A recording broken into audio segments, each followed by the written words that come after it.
This time in my classic WoW journey, I finish questing in Stone Talon Mountains and Hillsbrad. This leads us to our next zone, Ashenvale. A place where tall, bloodthirsty Amazonian mommies are around every corner, waiting to jump on you and steal your hard-earned, moist cornbread. I also find myself in a dungeon rampant with Azeroth's most dedicated furries, led by a deranged man named after a plant with insidious desires to bear children due to being infertile, and a dungeon filled with the alternate version of furries, fishies. I had to search for that term. Who were aligned with an angry lizard thing and a cult of all species, or something, I don't know. I just like to chuck arrows at them. But she's so nice, but she's so nice, but she's so nice. Hold up. But she's so nice, but she's so nice, but she's so nice. We start off by entering Stone Talon Peak, the birthplace of the children of Cenarius, who happen to look a lot like Lilia from the game that must not be named. After killing Cenarius' children, I moved southwest into the Charred Vale. Let me tell you, I hate this place. I was there for about 2 hours and 2 hours too long. I had to kill 28 different harpies, plant like 10 seeds, and collect fire elemental rocks whilst being surrounded by mobs 1 or 2 levels above me that I didn't even need to kill, but they always found their way to me anyways. I don't have much to say about going through these quests. It was a lot of running around mobs and waiting for the right ones to spawn, as other people were also questing here, in groups that I didn't get an invite to. And so I think I'll let my footage speak for itself. The roads are the dustiest, the winds are the gustiest, the gates are the rustiest, the pies are the crustiest, the songs the lustiest, the friends the trustiest, way back home, back home. The trees are the sappiest, the days are the nappiest, the dogs are the yappiest. I was very thankful for the passageway through Sunrock to the Charred Vale. It saved me many minutes of walking. The only super notable things to happen to me was finding my first blue item, which was a mace that my class couldn't learn how to use, and teaming up with an orc to help him on his harpy quests so he could help me on mine, which was very painful to go through, but we persevered. I leave Stone Talon for Hillsbrad once again, and it appears that someone of my kind is not welcome amongst human-inhabited lands. I witnessed my corpse being violated and watched upon my arrival. Where'd you fucking go? After reaching my destination, I encounter more Horde players being attacked by the Alliance. Whilst attempting to assist my peers, I walk into melee range because I am but a feeble-minded troll and I suffer the consequences. When I res at my corpse, I am greeted by the same human paladin from the last 2 deaths. After a few minutes pass, the Alliance eventually move on, so I can resume my quests. I entice Stanley the dog with some food, and little did he know that it was made by female gnomes, so he goes berserk, and tries to eat me instead. And when all seemed fine in Hillsbrad Fields, I was soon reminded that happiness is bliss. I walk back to my corpse and pick up the last skull for my quest, and I hearthstone out. Back in Taran Mill, I hit level 25, and I pick up the next tier of arrows for my bow. And with this power spike, I went to do Shadowfang Keep. Let me tell you, it took me almost an entire hour to find a group, with just me and this mage that didn't speak the same language as me. So we awkwardly used Translate to communicate, and somehow I came out with an enchanted cloak and chestplate just for us both to agree that we'll never find anyone. Then I log out, come back 5 minutes later to find a whole group in less than 3 minutes, but I digress. We fight the first boss, Rethelgore, who runs up and down the stairs after our DPS and our tank.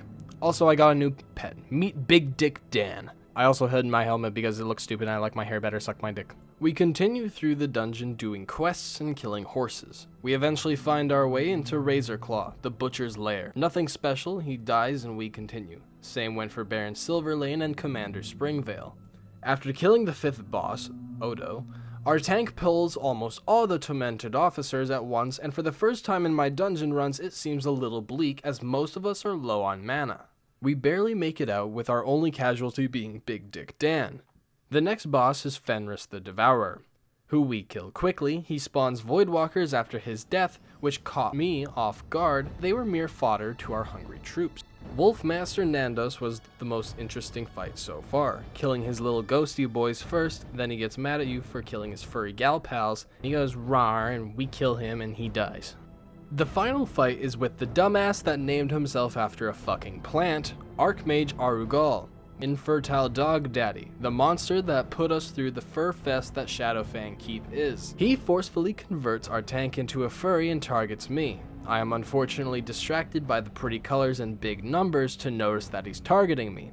After teleporting next to me in an attempt to finish me off and transform me into one of his, I jump from my ledge and move back into his line of sight and die a stupid death. We almost wipe, but our group manages to kill him. So here's some quick insight. During this entire dungeon, not one item dropped that I personally needed. And I heard through my guild that hunters have a bad rep for getting items that they don't need, and not wanting to reinforce said stereotype, I pass on almost everything. But one of the items I actually wanted from the dungeon had finally dropped, and my group was nice enough to allow me to need on that item. Now I just had to walk through the whole dungeon again so I could finish my quest by grabbing Arugal's head. Fast forward to the next day and I am deep in Ashenvale, killing night elf babes and watching from across the river, drowning in my sorrows of being an ugly troll player. I am quickly pulled away from my raw emotions and reminded why I'm Horde. It's to kill little fucking rogues like this cocksucker. Determined to continue leveling and grabbing flight paths, I move towards Zoram Shore, and on my way I find a low-level night elf. Being on the other end of the stick now, I contemplate putting them through what I endured. Lucky for them, I show mercy, and besides, I had better things to do. I find them 10 minutes later and resist the urge once again, but I couldn't bring myself to do so. I fly back to Splinter Tree and I see another dead Sharp Talon, killed by players around my level, so I venture into the camp in search of a companion to assist me in killing one myself. Lo and behold, we find a familiar face. Scuba motherfucking Duba. I explained to him the easiest way of dealing with the cracked out blue Kool-Aid Big Bird and we set out to hunt him down. After killing an outrider, Sharp Talon shows up and aggroes on Scuba Duba's totem, in turn aggroing on Scuba Duba himself, and we run for our lives. We get back to the encampment and wait out Sharp Talon's path. While waiting, we recruit another troll and the three of us beat the fuck out of the Kool-Aid Big Bird thing and emerge victorious. The next day, I enter Black Fathom Deeps in search of a damp note item to start a quest. While dealing with the fishies, I receive a message that I unfortunately never saw due to fighting for my life, and now I feel bad. Jaco War, I appreciate you. Have a good day, man. I won't lie. I died a few times trying to get that note, but I made it out in the end. And as I was leaving, I noticed that I was being watched by another player. An Alliance player. Throughout my journey, I was always a merciful, kind, and just wanting to experience the world. But the amount of my blood that had been spilled and my will beaten down time and time again, I figured at this point if it was war that the Alliance wanted, it was war they would get. Even though I was much higher level than she was, she nearly killed me because hunters can't shoot point blank, but I still emerged victorious and I killed my first Alliance player. It was too late now. My time as a peaceful player was over. I hand in my quest and gather a group for Black Fathom Deeps. While walking over to the dungeon, a high-level Alliance player paraded around killing our group as we moved over the beach, further cementing my hatred for the other faction. We enter Black Fathom Deeps, a place filled with fish equivalent to furries, a damp and disgusting cave. The first boss is a health sponge by the name of Gumu Ra, an easy cakewalk. Next we pick up the hidden quest behind a wall and we go murder Lady Sarves, a boss who can drop a nice bow for me. It doesn't drop. Due to my last dungeon experience, this time I am greeding on almost every item so I can at least sell them. But my luck seems to fuck me in the ass even more, as I lose every roll and manage to lose all but one item, which we'll look at later. Also, there's this one dick sucker in our group who randomly needs on items without saying anything, fuck him. We then fight through a legion of Murlocs and face their leader, Gelahast. We make short work of him and use the stone behind him to buff up. After progressing through the dungeon, we randomly find Lorgus Jet, a quest mob, and that's another easy quest done. My group then slaughters what's left of the Twilight Hammer cultists, and we jump into the water under a bridge to summon the quest boss, Baron Aquanus, and Old Sarakis.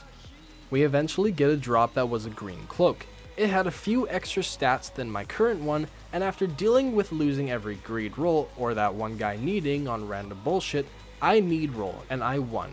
Little did I know that my other cloak was enchanted, and gave 10 extra armor and 4 agility. Realistically, if I didn't use the new cloak, I would only lose out on 3 agility. I would only learn this shortly after leaving the dungeon. The second last boss is Twilight Lord Kelris, another easy peasy fight for our group. Lucky for me, our group knows how to use each altar one at a time, so we don't get swamped with mobs right after. We move to the final boss, Akumai.